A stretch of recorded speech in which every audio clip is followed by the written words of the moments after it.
السلام علیکم دوستو، میرا نام ہے علی اویس۔ آج ہم U G C NET syllabus Urdu میں یونٹ 1 پر کچھ کوشچنز، کچھ سوالات کا احاطہ کریں گے جو بہت بنیادی سوالات ہیں، جن میں سے کچھ نہ کچھ سوالات یا کوئی سوال کسی نہ کسی شکل میں ایگزام میں پوچھ لیا جاتا ہے۔ تو ہم اس کو شروع کرتے ہیں۔ سوال نمبر 1 ہے، اردو کا تعلق زبانوں کے کس خاندان سے ہے؟ ہند آریائی سے، دراوڑی سے، یورپی سے، سامی سے؟ تو صحیح جواب ہے الف، ہند آریائی سے۔ سوال نمبر 2 ہے، آریوں اور مقامی لوگوں کے درمیان کون سی زبان یا زبانیں مشترک تھیں؟ دراوڑی زبانیں، سنسکرت، پراکرت زبانیں، سامی زبانیں؟ تو صحیح جواب ہے آپشن تیسرا صحیح ہے، پراکرت زبانیں۔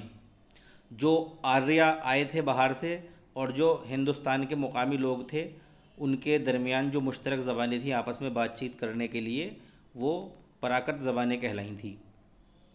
سوال نمبر 3 ہے، اپبھرنش زبانیں کون سی زبانوں کی ارتقائی شکل ہیں؟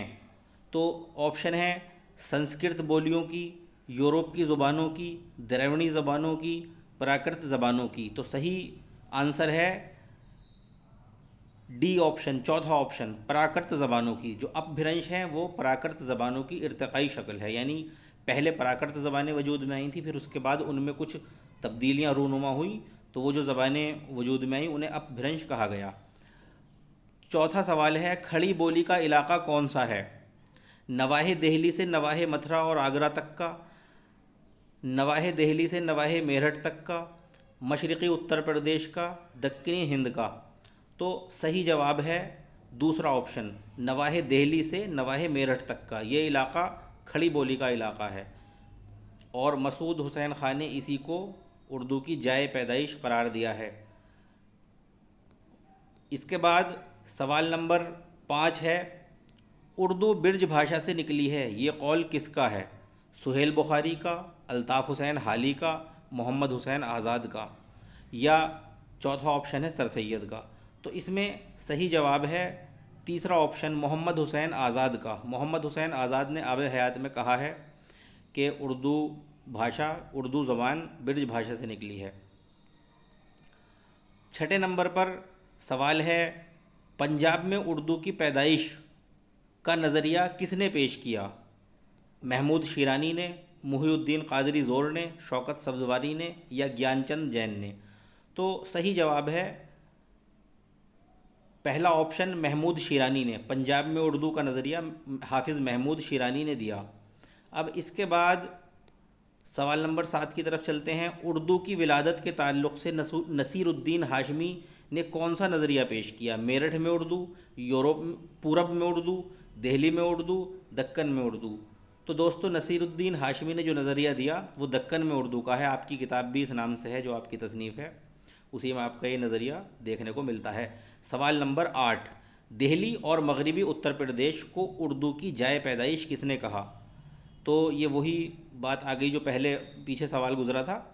جو کھڑی بولی کا علاقہ ہے یہ دہلی اور مغربی اتر پردیش، نواح دہلی سے نواح میرٹھ تک ان کا درمیانی ایریا، تو یہ اس کو جو اردو کی پیدائش کی جگہ کہا ہے وہ مسعود حسین خان نے کہا ہے، خاص طور سے نواح دہلی کے علاقے کو۔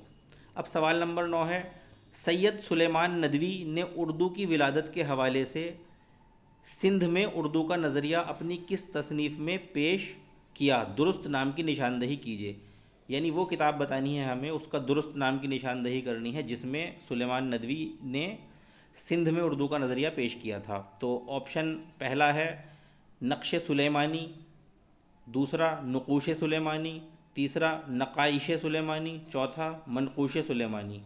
تو صحیح آپشن دوسرا آپشن ہے نقوش سلیمانی، یہ نام ہمیں یاد رکھنا ہے۔ سوال نمبر 10، دوآبہ گنگ و جمن کو اردو کی جائے ولادت کس نے کہا؟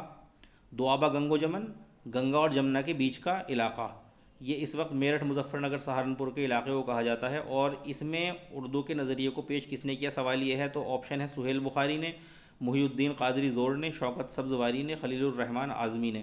تو صحیح جواب ہے تیسرا آپشن، شوکت سبزواری نے یہ نظریہ دیا کہ اردو کی پیدائش دوآبہ گنگ و جمن کے علاقے میں ہوئی ہے۔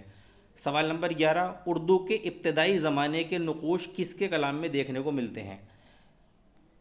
امیر خسرو، قلی قطب شاہ، ولی دکنی، سراج اورنگ آبادی۔ تو اردو کے جو ابتدائی نقوش ہیں وہ امیر خسرو کے کلام میں ہمیں دیکھنے کو مل جاتے ہیں۔ قلی قطب شاہ، ولی دکنی، سراج اورنگ آبادی یہ ان کے بعد کے ہیں۔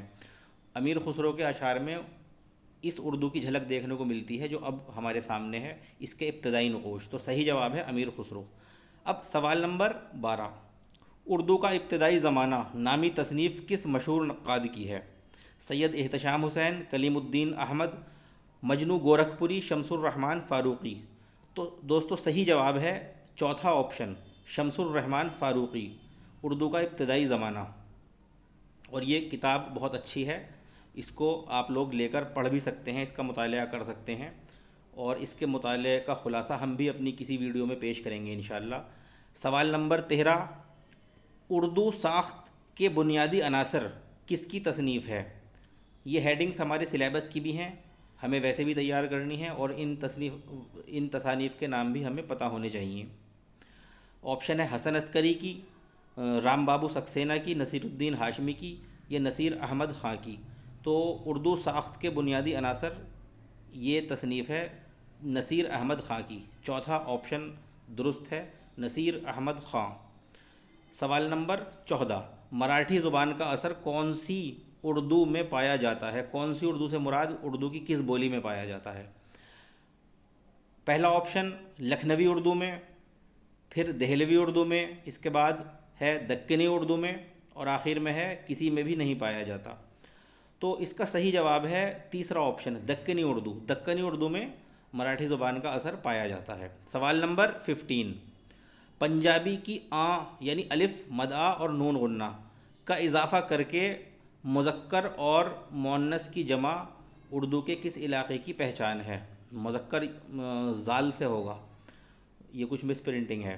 بہرحال ہمارا سوال یہ ہے کہ یہ اس الف مد اور نون غنہ جو کی آواز آتی ہے، اس کا اضافہ کر کے اردو کی کس بولی میں جمع بنایا جاتا ہے؟ یہ پنجابی کا طریقہ ہے، لیکن اردو کی بھی ایک بولی میں یہ رائج ہے۔ تو آپشن ہے نواح دہلی کی، پھر ہے آپشن دوآبہ گنگو جمن کی، اس کے بعد ہے پوربی اتر پردیش کی، اس کے بعد ہے دکن کی۔ تو دوستو صحیح جواب ہے دکن کی۔ دکن میں بھی الف مد الف اور نون غنہ کے ساتھ آواز کو کھینچ کر کی آواز دے کر کے جو ہے وہ مذکر مؤنث کا جمع بنا دیا جاتا ہے، جیسے لوگ، لوگاں، اس طرح سے وہ جمع بنا لیتے ہیں دکنی اردو میں۔ تو چوتھا آپشن ٹھیک ہے دکن کی۔ سوال نمبر 16، اردو کے کس علاقے میں عام طور پر قاف کی جگہ خا کی آواز ادا ہوتی ہے؟ قاف کی جگہ خا کی آواز ادا ہوتی ہے۔ کانپور میں، سہارنپور میں، دکن میں، پشچمی بھارت میں۔ تو صحیح جواب ہے دکن میں۔ دکن کا جو علاقہ ہے تلنگانہ، حیدرآباد، اس میں جو ہے عام طور پر قاف کی جگہ خے کا تلفظ نکل کر آتا ہے۔ سوال نمبر 17، شمالی ہند اور جنوبی ہند کی زبانوں کی خلیج مٹانے کی کوشش کس تصنیف میں کی گئی؟ سبرس میں، باغ و بہار میں، کربل کتھا میں، معراج العاشقین میں۔ تو صحیح جواب ہے پہلا آپشن سبرس میں۔ سبرس جو ملا وجہی نے لکھی ہے، اس میں شمالی ہند کی زبان کو بھی استعمال کیا گیا ہے دکنی کے ساتھ ساتھ۔ جنوبی ہند کا مطلب دکنی ہے، دکن ہے، جنوب کا مطلب دکن ہوتا ہے، اور جنوبی ہند کا مطلب وہ زبان ہے جو دکن میں بولی جاتی ہے۔ تو ملا وجہی نے دکنی تو ان کی زبان تھی ہی، اور شمالی ہند کی زبان کے الفاظ استعمال کرنے سے ان کو ان دونوں زبانوں کو آپس میں ملایا ہے اور خلیج کو مٹانے کی کوشش کی ہے۔ تو صحیح جواب ہے سبرس۔ اگر سوال یہ آ جائے کہ دکن کی کس تصنیف میں دکنی زبان میں شمالی ہند زبان کے الفاظ کا استعمال دیکھنے کو ملتا ہے، اور ان میں آپشن سبرس بھی ہو، تو ہمارا جواب سبرس ہو جائے گا۔ اب سوال نمبر 18 ہے، مثنوی قطب مشتری کس زبان کی نمائندگی کرتی ہے؟ کھڑی بولی کی، قنوجی کی، دکنی کی، پوربی کی؟ تو ظاہر سی بات ہے دکنی کی نمائندگی کرتی ہے۔ تیسرا آپشن ٹھیک ہے، ملا وجہی کی ہے قطب مشتری بھی، جن کی سبرس ہے۔ قطب مشتری ایک شاعری میں مثنوی ہے، مثنوی، اور سبرس جو ہے وہ ایک نثری تصنیف ہے۔ تو یہ دکنی زبان کی نمائندگی کرتی ہے، یعنی دکنی زبان میں لکھی گئی ہے۔ اب اس کے بعد سوال ہے اردو کا پہلا صاحب دیوان شاعر کس کو قرار دیا گیا ہے؟ امیر خسرو کو، قلی قطب شاہ کو، ولی دکنی کو، سراج اورنگ آبادی کو؟ تو صحیح جواب ہے قلی قطب شاہ کو۔ اردو کا پہلا صاحب دیوان شاعر قلی قطب شاہ کو قرار دیا گیا ہے۔ سوال نمبر 20، ولی دکنی کو اردو شاعری کا بابا اعظم کس نے کہا ہے؟ یہ تو ہم جانتے ہیں کہ ولی دکنی اردو شاعری کا بابا اعظم کہلاتا ہے، یہ مشہور ہے، لیکن اس کو اردو شاعری کا بابا اعظم کس نے کہا، سوال یہ ہے۔ تو شمس الرحمن فاروقی نے، علامہ شبلی نعمانی نے، مولانا الطاف حسین حالی نے، یا محمد حسین آزاد نے؟ تو صحیح جواب ہے محمد حسین آزاد نے آب حیات میں کہا تھا ولی دکنی کو اردو شاعری کا بابا اعظم۔ اب ہے سوال نمبر 21، سراج اورنگ آبادی کی زبان پر دوسری کس زبان کا رنگ دکھائی دیتا ہے؟ عربی کا، فارسی کا، سنسکرت کا، ترکی کا؟ تو دوسرا آپشن ٹھیک ہے، فارسی کا۔ سراج اورنگ آبادی کے بارے میں یہ بات بھی مشہور ہے کہ آپ کے منہ سے فارسی کے اشعار جو ہیں وہ خود بخود ادا ہوتے رہتے تھے، نکلتے رہتے تھے، لیکن افسوس کی بات یہ ہے کہ وہ اکٹھے نہیں ہو پائے، تو اس لیے وہ اب مل بھی نہیں پائے۔ تو ان کی زبان میں فارسی کا رنگ نمایاں دیکھنے کو ملتا ہے۔ سوال نمبر 22، اردو کے ادبی سرمایہ کا بڑا حصہ اردو کی کس بولی میں موجود ہے؟ دکنی اردو میں، پنجابی اردو میں، کلکتیہ اردو میں، کشمیری اردو میں؟ تو ان چار آپشن میں صحیح آپشن ہے دکنی اردو میں۔ دکنی اردو میں تو ادبی شروعات ہی اردو کی دکنی اردو سے ہوئی ہے، تو ادبی ایک بہت بڑا ادبی سرمایہ دکنی اردو میں موجود ہے۔ سوال نمبر 23، اردو کی کرخنداری بولی کا علاقہ کون سا ہے؟ یہ علاقہ ہے، آپشن ہے میرٹھ کا، بجنور کا، لکھنؤ کا، دہلی کا؟ تو صحیح جواب ہے دہلی کا۔ اب اس کے بعد سوال ہے 24 نمبر، ڈوگری زبان کا اثر اردو کی کس بولی میں ملتا ہے؟ دہلوی اردو میں، دکنی اردو میں، کشمیری اردو میں، کلکتیہ اردو میں؟ تو صحیح جواب ہے کشمیری اردو میں۔ اس کے بعد سوال ہے سوال نمبر 25، کلکتیہ اردو ان میں سے کس نوعیت کی بولی ہے؟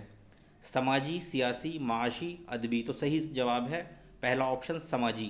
اس کو کلکتیہ اردو اس لیے کہا جاتا ہے کہ یہ کلکتہ میں بولی جانے والی ایک اردو زبان ہے، اور یہ پورے بنگال میں کیونکہ نہیں بولی جاتی، تو اس لیے اس کو کلکتیہ بولی کہا گیا ہے کہ یہ صرف کلکتہ میں بولی جاتی ہے، لیکن اچھا ایک کافی بڑے پیمانے پر بولی جاتی ہے، اس لیے یہ مشہور بھی ہے، اور یہ سماجی، ایک زبردست سماجی بولی ہے اردو کی۔ تو آپشن اے، پہلا آپشن ٹھیک ہے، سماجی۔ سوال نمبر 26، اردو کی پنجابی بولی کی کیا خصوصیت ہے؟ اب جو آپشن دیے گئے ہیں ان میں سے ہمیں وہ خصوصیت بتانی ہے جو پنجابی بولی میں ہے اردو کی۔ پہلا آپشن ہے علاقے میں سب سے زیادہ بولی جاتی ہے، دوسرا آپشن ہے علاقائی اثرات بہت گہرے ہیں، تیسرا آپشن ہے مراٹھی زبان سے متاثر ہے، اور چوتھا آپشن ہے پشتو زبان سے متاثر ہے۔ تو صحیح جواب ہے دوسرا آپشن، علاقائی اثرات بہت گہرے ہیں۔ پہلا آپشن تو علاقے میں سب سے زیادہ بولی جاتی ہے، یہ تو اس لیے نہیں ہے کہ وہاں پر پنجابی بولی کو ہی زیادہ بولا جاتا ہے۔ جو اردو کی ایک پنجابی شکل بولی ہے اردو کی پنجابی، وہ کافی بولی جاتی ہے، لیکن علاقے میں پنجابی سے تو کم ہی بولی جاتی ہے، اس لیے پہلا آپشن نہیں ہوگا۔ علاقائی اثرات اس میں بہت گہرے ہیں، اثر قبول کیا ہے، تو اس لیے دوسرا آپشن ٹھیک ہے، اور مراٹھی اور پشتو کا اثر یہ تو اس میں بالکل نہیں ہے، تو یہ آپشن تو ٹھیک ہوں گے نہیں۔ اب کوشچن نمبر 27، اردو کی لسانی انفرادیت کے حوالے سے کون سی بات زیادہ درست ہے؟ پہلا آپشن ہے انسانی آوازوں کی کثیر تعداد کا انجذاب، دوسرا آپشن ہے کم حروف پر مشتمل، تیسرا آپشن ہے دوسری زبان کا اثر جلد قبول نہ کرنا، چوتھا آپشن ہے لسانی ساخت کے اعتبار سے قدیم ہونا۔ تو نیچے سے چلتے ہیں، لسانی ساخت کے اعتبار سے قدیم ہونا یہ درست نہیں ہے، لسانی ساخت تو اردو کی بہت زیادہ قدیم نہیں ہے، اور دوسری زبان کا اثر جلد قبول نہ کرنا یہ بھی درست نہیں ہے، کیونکہ اردو تو دیگر زبانوں کا اثر اپنے اندر جلد ہی قبول کر لیتی ہے، اور کم حروف پر مشتمل تو یہ بھی درست نہیں ہے۔ انسانی آوازوں کا کثیر تعداد میں انجذاب یہ بالکل درست قول ہے، اور یہ بالکل درست بات ہے، یہ اردو کی انفرادیت ہے۔ اس میں تھوڑا سا آپ کو بتاتا چلوں، اردو میں ہندی کے الفاظ جو دو چشمی ہے سے ملا کر بنائے جاتے ہیں وہ بھی موجود ہیں، عربی کے اور فارسی کے خاص الفاظ بھی موجود ہیں جو ہندی میں نہیں ہیں، خا کی آواز، قاف کی آواز، ہا کی آواز، اسی طرح سے غین کی آوازیں، تو یہ سب جو آوازیں ہیں انسانی آوازیں، یہ اردو کے اندر اردو نے ان سب کو اپنے اندر جذب کر لیا ہے۔ تو یہ بات اردو کی ایک انفرادیت کو نمایاں کرتی ہے۔ تو آپشن اے، پہلا آپشن اس میں ٹھیک ہے، اردو کی لسانی انفرادیت کے حوالے سے یہ والی بات بالکل درست ہے کہ یہ انسانی آوازوں کی کثیر تعداد کا انجذاب اپنے اندر کر لیتی ہے، کیے ہوئے ہے۔ اب سوال نمبر 28 ہے، اعضائے تکلم سے نکلنے والی آوازوں کا مطالعہ ان میں سے کس کے ذیل میں کیا جاتا ہے؟ اعضائے تکلم مطلب جو ہم بولتے ہیں، ہماری زبان وغیرہ، حلق کا حصہ، تالو، یہ سب کچھ ہمارے اعضائے تکلم ہیں جن سے آوازیں پیدا ہوتی ہیں۔ تو سوال اس میں یہ پوچھا گیا ہے کہ اس کا مطالعہ، ان آوازوں کا مطالعہ کس کے ذیل میں ہوتا ہے؟ آپشن ہے معرفیمیات کے ذیل میں ہوتا ہے، صوتیات کے، نحویات، معانیات۔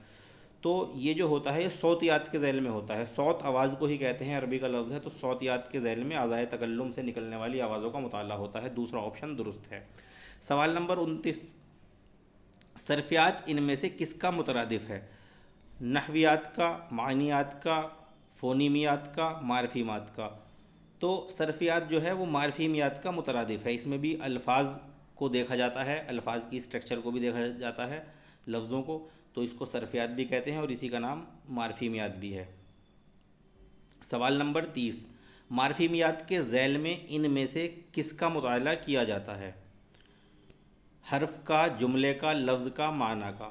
تو معرفیمیات میں جو مطالعہ ہم کرتے ہیں وہ کرتے ہیں لفظ کا۔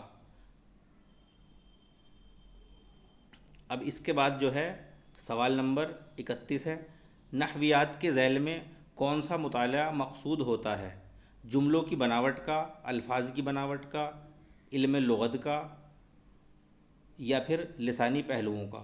تو علم لغت کا تو لغات کے اندر مطالعہ ہوتا ہے، اور الفاظ کی بناوٹ کا ہم نے دیکھ ہی لیا، معرفیمیات کے اندر جسے صرفیات بھی کہتے ہیں اس میں ہوتا ہے مطالعہ۔ تو نحویات کے اندر جملوں کی بناوٹ کا مطالعہ کیا جاتا ہے۔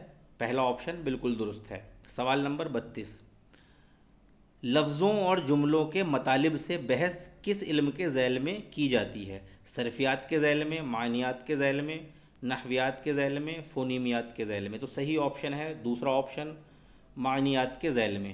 مطالب کا بھی ایک مطلب، مطالب کو ہی معنی بھی کہتے ہیں، تو مطلب کو معنی کہتے ہیں، اور مطالب جمع ہے، اس کی معنی کی جمع معانی ہے۔ تو لفظوں اور جملوں کے مطالب سے جو بحث ہوگی وہ معانیات کے ذیل میں ہوگی۔ اس کا بی آپشن، دوسرا آپشن بالکل درست ہے۔ تو دوستو یہ ہم نے کچھ سوال یونٹ 1 کو مد نظر رکھتے ہوئے تیار کیے تھے آپ کے لیے، اور یہ بہت ہی بنیادی سوال ہیں۔ اس کے علاوہ بھی بہت سے سوال ان میں سے تیار کیے جا سکتے ہیں جو ہم کریں گے، لیکن یہ بالکل بنیادی سوالات ہیں جو آپ کو ہر حال میں یاد ہونے ہی چاہیے۔ اس کے بعد ہم اسی طرح سے بنیادی سوال دوسری یونٹ پر بھی لے کر جلد حاضر ہوں گے۔ آپ ہم سے جڑے رہیے، ہمارے چینل کو سبسکرائب کیجئے، شیئر کیجئے، ویڈیو کو لائک کیجئے، شیئر کیجئے، اور کوئی مشکل ہو تو آپ ہم سے کمنٹ کے ذریعے پوچھ سکتے ہیں۔ اللہ حافظ، فی امان اللہ، السلام علیکم ورحمۃ اللہ۔